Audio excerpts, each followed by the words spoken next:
ये वीडियो झारखंड के किसानों के लिए बहुत ही महत्वपूर्ण है क्योंकि झारखंड के किसानों को अब 1 क्विंटल धान का दाम मिलेगा 2400 रुपये।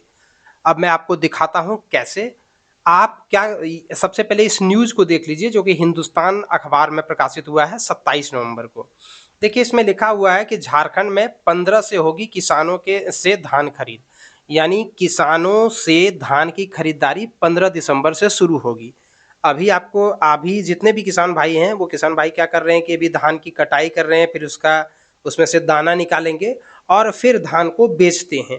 तो धान को अगर आप लोकल में किसी व्यक्ति के पास अगर बेचते हैं तो वो आपको कम दाम देंगे, लेकिन अगर आप सरकार को बेचते हैं तो सरकार आपको 1 क्विंटल का दाम 2400 रुपये देगी।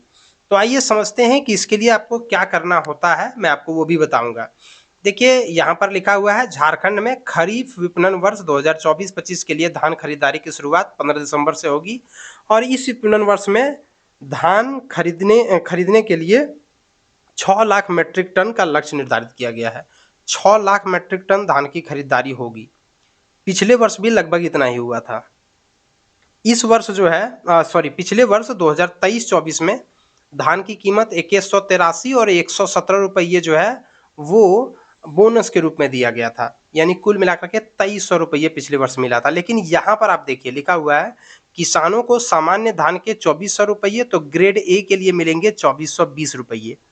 इस बार अगर किसान धान सरकार को बेचती है तो 2400 रुपया मिलेगा सामान्य धान, और जो ग्रेड ए क्वालिटी का धान मतलब बढ़िया क्वालिटी का जो धान होगा उसके लिए उनको 2420 रुपये प्रति क्विंटल मिलेगा, जिसमें से 2300 रुपये प्रति क्विंटल जो है वो आपको जो है वो धान का मूल्य दिया जाएगा, और ग्रेड ए अगर अच्छी किस्म का जो धान होगा उसके लिए 2320 दिया जाएगा, और 100 रुपये प्रति क्विंटल जो है वो झारखंड सरकार आपको बोनस देगी, यानी कुल मिलाकर के 2400 रुपये और 2420 रुपये दिया जाएगा, जिसको हम औसतन यहाँ पर 2400 रुपये बोल रहे हैं।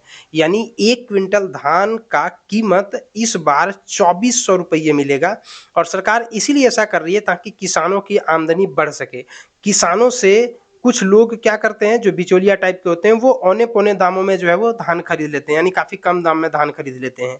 तो अब आप जो है वो डायरेक्ट सरकार को धान दीजिए। अगर डायरेक्ट आप सरकार को धान देते हैं तो आपको 2400 रुपये प्रति क्विंटल मिलेगा, यानी 100 केजी धान का दाम 2400 रुपये, यानी 24 रुपया प्रति किलो के हिसाब से आपको मिलेगा। इसके लिए आपको क्या करना होगा, सबसे पहले रजिस्ट्रेशन करवाना होगा। देखिए ये है सरकार की वेबसाइट, जहाँ पर ये देखिए लिखा हुआ है किसान पंजीकरण। आपको किसान पंजीकरण के ऑप्शन पर क्लिक करना है, किसान का पंजीकरण कर लेना है। इसके ऊपर मैं एक अलग से वीडियो लेकर के आऊँगा कि किसानों का पंजीकरण कैसे करना है।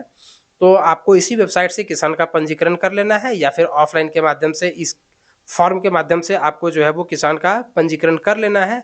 जब आप पंजीकरण कर लेंगे तब आप जो है वो अपना नज़दीकी जो धान खरीद बिक्री केंद्र होगा, जो खरीदने वाला जो केंद्र होता है जिसको आमतौर पर पैक्स भी कहा जाता है, तो आपके जो नज़दीकी क्षेत्र जहां धान की अधिप्राप्ति होती है, जहां धान खरीदा जाता है नज़दीकी पैक्स में, वहां पर आप धान ले जाकर के बेच देंगे तो ऐसी स्थिति में आपको मिलेगा 2400 रुपये प्रति क्विंटल, और एक किसान जो है वो अधिकतम 200 क्विंटल तक ही बेच सकते हैं। 200 क्विंटल से अगर अधिक कोई किसान बेचना चाहता है तो वैसी स्थिति में जो है उनको सबसे पहले मतलब उपायुक्त लेवल से उसको पहले अनुमति लेना होगा, तभी वो ऐसा कर सकते हैं। तो इसीलिए अगर आप किसान हैं या किसान के घर से हैं तो वैसी स्थिति में आपको ये जानकारी होना चाहिए, और आप इस पर जो है वो पंजीकरण जरूर कराइए, ताकि आप अगर पंजीकरण इसमें कराते हैं तभी जा करके आपको 1 क्विंटल धान का दाम 2400 रुपये मिल पाएगा। और किसानों का पंजीकरण कैसे करना है इसके लिए मैं अपने चैनल पर वीडियो लेकर के आऊँगा। आप हमारे चैनल पर बने हुए रहिए। धन्यवाद।